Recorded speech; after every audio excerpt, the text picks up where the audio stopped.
the Society for Professional Journalism 2020 conference, Susan Valot and Errol Salamon spoke on a panel Sunday about freelancing in a gig economy.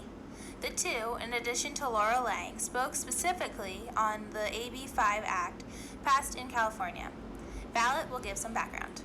There was this Dynamics ruling, and that applied to a very specific subset of labor law called wage orders. What AB 5 did is it took the Dynamics ruling and ABC test that it used, and it expanded that ruling to basically all independent contractors, unless you got an exemption for freelance journalists. Suddenly, the exemption that it included for freelance journalists was that writers and editors and newspaper cartoonists were limited to 35 stories per outlet per year, which means, or meant, because it's changed, that people who had a weekly column as like an anchor gig suddenly lost those columns. We started seeing writers in California being blacklisted, which also impacts the diversity of viewpoints in newspapers, because you're losing viewpoints that you might not otherwise get. It also impacts women and people with disabilities more, because we are the ones who tend to be freelancers because we need the flexibility.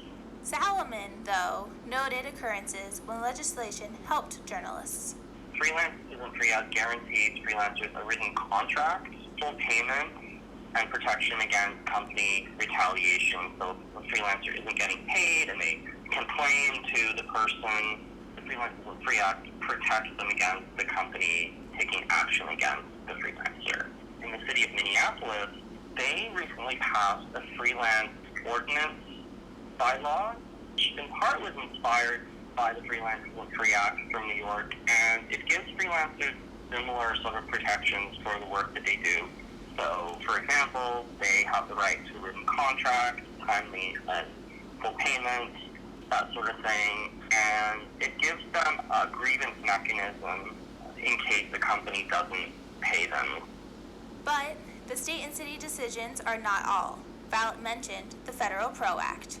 On the federal level, they want to take this ABC test and apply it nationally with no exemptions. That is in the PRO Act, which is a key part of Joe Biden's platform. PRO Act has passed the House.